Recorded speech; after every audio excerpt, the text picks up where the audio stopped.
ദൈവത്തിന്റെ അതിപരിശുദ്ധമായ നാമം വാഴ്ത്തപ്പെടുമാറാകട്ടെ. 2024 ആണ്ടിലെ അവസാന മാസമായ ഡിസംബർ മാസത്തിന്റെ ആദ്യ നാളുകളിൽ നാം ആയിരിക്കുന്നു. ഇന്നാളുകളിലൊക്കെയും ദൈവം നമ്മെ കരത്തിൽ വഹിച്ചതിനാൽ നന്ദിയോടെ സ്തോത്രം ചെയ്യുന്നു. വലിയവനായ പിതാവിന്റെ സ്നേഹം നാം പങ്കിടുവാനായി ദൈവം നമുക്ക് ഈ ഭൂമിയിൽ ഒരു ദിനം കൂടി ദാനം തന്നിരിക്കുന്നു. കർത്തനാമത്തിൽ ഏവരെയും സ്നേഹവന്ദനം ചെയ്യുന്നു. ഇന്ന് നമുക്ക് ചിന്തിക്കുവാനായി തെരഞ്ഞെടുത്തിരിക്കുന്ന ചിന്താവിഷയം പുനരുജ്ജീവന പ്രമാണം എന്നതാണ്. നമുക്കൊരു ആധാരവാക്യം വായിക്കാം. നമ്മുടെ കർത്താവായ യേശുക്രിസ്തുവിന്റെ പിതാവായ ദൈവത്തിന് സ്തോത്രം.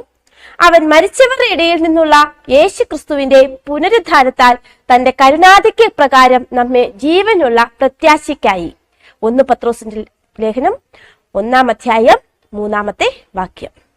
ക്രിസ്തുവിൽ സഹോദരരെ, നമ്മുടെ പാപങ്ങൾക്ക് പകരമായി നാം അനുഭവിക്കേണ്ടിയിരുന്ന പാപത്തിന്റെ ശമ്പളമായ മരണം നമുക്ക് വേണ്ടി യേശുക്രിസ്തു ക്രൂശിൽ ഏറ്റുവാങ്ങി നമുക്ക് പകരമായി മരിച്ചു. മത്തായിയുടെ സുവിശേഷത്തിൽ 7-ാം അധ്യായത്തിൽ 45 മുതലുള്ള 50 വരെയുള്ള വാക്യങ്ങളിൽ യേശുവിന്റെ മരണം വളരെ നമുക്ക് അതിവേദനയോടെ നമുക്കത് വായിക്കുവാനായിട്ട് കഴിയും. എന്നാൽ ക്രിസ്തുവിന്റെ മരണത്തിന്റെ 3-ാം നാൾ ഒരു വലിയ സന്തോഷ വാർത്ത അക്കാലത്ത് 2 പുരുഷന്മാർ ആ കല്ലറയ്ക്കൽ വന്നവരോട് അറിയിക്കുകയുണ്ടായി. അത് ലൂക്കോസിന്റെ സുവിശേഷത്തിൽ നമുക്ക് കാണാം. അവർ അവരോട്, നിങ്ങൾ ജീവനുള്ളവരെ മരിച്ചവരുടെ ഇടയിൽ അന്വേഷിക്കുന്നത് എന്ത്? അവൻ ഇവിടെയില്ല, ഉയർത്തെഴുന്നേറ്റിരിക്കുന്നു. മുമ്പേ ഗലീലയിൽ ഇരിക്കുമ്പോൾ തന്നെ അവൻ നിങ്ങളോട് മനുഷ്യപുത്രനെ പാപികളായ മനുഷ്യരുടെ കയ്യിൽ ഏൽപ്പിച്ച് ക്രൂശിക്കുകയും അവൻ 3-ാം നാൾ ഉയർത്തെഴുന്നേൽക്കുകയും വേണം എന്ന് പറഞ്ഞത് ഓർത്തുകൊള്ളുവീൻ എന്ന് പറഞ്ഞു. അതായത് യേശുക്രിസ്തുവിന്റെ ക്രൂശീകരണവും ക്രൂശുമരണവും അവന്റെ ഉയർത്തെഴുന്നേൽപ്പും ഒക്കെയും ബൈബിളിൽ പഴയ നിയമത്തിൽ പറഞ്ഞിട്ടുള്ളതാണ്. അതിൻ പ്രകാരം പുതിയ നിയമത്തിൽ അത് നിവൃത്തിയാവുകയും ചെയ്തു. അപ്പോൾ യേശു ക്രൂശുമരണം വരിച്ചു, ഉയർത്തെഴുന്നേറ്റു. യേശുവിന്റെ ആ ഉയർത്തെഴുന്നേൽപ്പ് അല്ലെങ്കിൽ പുനരുദ്ധാനം ഒരു സുഷുപ്തിയിൽ നിന്നുള്ള ഉണർവ് മാത്രമായിരുന്നില്ല. യേശുവിന് തന്നെ മരണത്തെ ജയിപ്പാനുള്ള കഴിവും അധികാരവും ഉണ്ടെന്നുള്ള ഒരു ഉറപ്പ് കൂടി ആയിരുന്നു.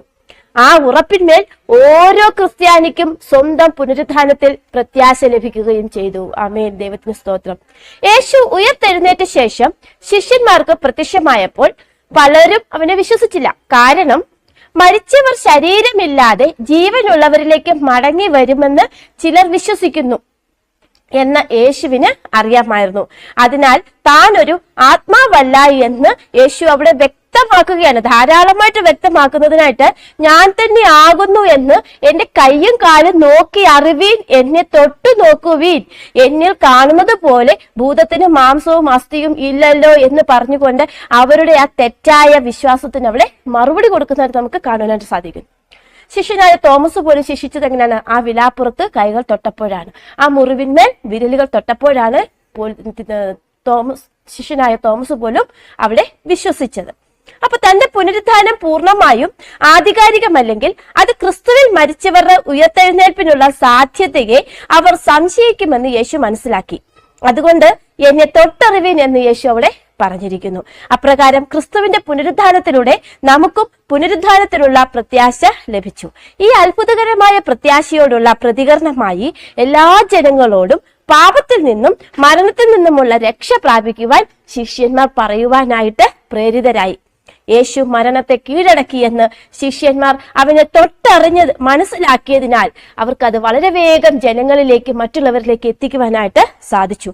അവരതൊരു വിജയം, ആ വിജയം അത് എല്ലാവർക്കും പങ്കുവെക്കുവാന് ആ ശിഷ്യന്മാർക്ക് കഴിഞ്ഞു. ആ ശിഷ്യന്മാരെ പോലെ ക്രിസ്തുവിന്റെ പുനരുദ്ധാനത്തിന്റെ വിജയം പങ്കുവെക്കുവാൻ, മറ്റുള്ളവരോട് പങ്കുവെക്കുവാൻ നമുക്കും കഴിയണം.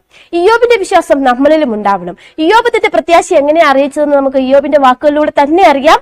എന്നെ വീണ്ടെടുക്കുന്നവൻ ജീവിച്ചിരിക്കുന്നു എന്നും അവൻ ഒടുവിൽ പൊടിമേൽ നിൽക്കുമെന്നും ഞാൻ അറിയുന്നു. എന്റെ ത്വക്ക് ഇങ്ങനെ നശിച്ച ശേഷം ഞാൻ ദേഹസഹിതനായി ദൈവത്തെ കാണും. ഞാൻ തന്നെ അവനെ കാണും, അന്യനല്ല, എന്റെ സ്വന്തം കണ്ണ് അവനെ കാണും.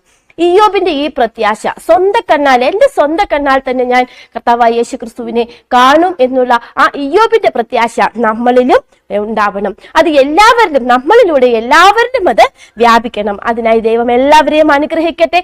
അതിനായി നമുക്ക് ഒരുങ്ങാം, പ്രാർത്ഥിക്കാം. ദൈവം എല്ലാവരെയും അനുഗ്രഹിക്കുമാറാകട്ടെ. ആമേൻ. നമുക്ക് കണ്ണുകളെ അടച്ചൊരു നിമിഷം പ്രാർത്ഥിക്കാം. അടിയങ്ങളെ കരുണയോടെ സ്നേഹിക്കുന്ന ഞങ്ങളുടെ വാഴ്ത്തപ്പെട്ട നല്ല ദൈവമേ, ഹല്ലേലൂയ, സ്തോത്രം. ഈ 2024 ആണ്ടിന്റെ അവസാന മാസങ്ങളിലേക്ക് അടിയങ്ങൾ കടന്നിരിക്കുന്ന അപ്പച്ചാ സ്തോത്രം. ഈ നാളുകളിലൊക്കെയും അവിടുത്തെ തിരുസാന്നിധ്യം അടിയങ്ങളോട് കൂടെ ഇരുന്നതിനാൽ നന്ദിയോടെ സ്തുതിക്കുന്ന അപ്പച്ചാ സ്തോത്രം. പല ആപത്തുകളിൽ നിന്നും അനർത്ഥങ്ങളിൽ നിന്നൊക്കെയും അടിയങ്ങളെ വിടുവിച്ച് വഴി നടത്തിയതിനായി നന്ദിയോടെ സ്തുതിക്കുന്ന അപ്പച്ചാ സ്തോത്രം. തുടർന്ന് മുന്നോട്ടുള്ള നാളുകളിൽ കർത്താവേ അവിടുത്തെ തിരുസാന്നിധ്യം അടിയങ്ങളോട് കൂടെ ഉണ്ടായിരിക്കണമെന്ന് പ്രാർത്ഥിക്കുന്നു. അങ്ങയുടെ കഴിവില്ലാതെ, അങ്ങയുടെ ആത്മാവില്ലാതെ കർത്താവെ, അങ്ങയുടെ സാന്നിധ്യമില്ലാതെ കർത്താവെ സ്തോത്രം അടിയങ്ങൾക്കൊന്നും കർത്താവെ ചെയ്യുവാൻ ആവില്ല. അടിയങ്ങൾ ഏതുമില്ല അപ്പച്ചാ സ്തോത്രം. ഹല്ലേലൂയ.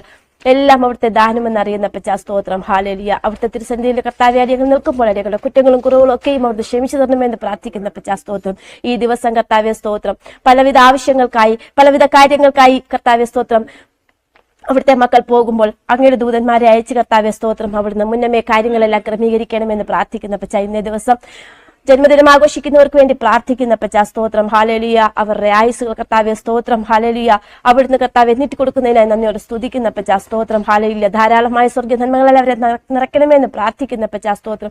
രോഗത്തിലായിരിക്കുന്നവർക്ക് വേണ്ടി പ്രാർത്ഥിക്കുന്ന അപ്പച്ചാ, പലവിധ ചിന്തകളാൽ കർത്താവെ ഭാരപ്പെടുന്നവർക്ക് വേണ്ടി പ്രാർത്ഥിക്കുന്ന അപ്പച്ചാ, വിദ്യാഭ്യാസം ചെയ്യുന്നവർക്ക് വേണ്ടി പ്രാർത്ഥിക്കുന്ന അപ്പച്ചാ, ജോലിക്കായി പോകുന്നവർക്ക് വേണ്ടി പ്രാർത്ഥിക്കുന്നു. ഹല്ലേലൂയ. ഏവരെയും അവിടുത്തെ കരങ്ങളിലേക്ക് താഴ്ത്തി സമർപ്പിക്കുന്ന അപ്പച്ചാ, പ്രാർത്ഥിക്കുന്ന അടിയന്റെ കുറ്റങ്ങളും കുറവുകളും ഒന്നും കർത്താവെ ദൈവമക്കളുടെ മേലുള്ള അനുഗ്രഹത്തിൽ തടസ്സമാകരുത് എന്ന് പ്രാർത്ഥിക്കുന്നു. സർവവും ഞങ്ങൾക്ക് ജീവൻ വെടിഞ്ഞ യേശു ക്രിസ്തുവിന്റെ വിലയേറിയ നാമത്തിൽ തന്നെ. ആമേൻ.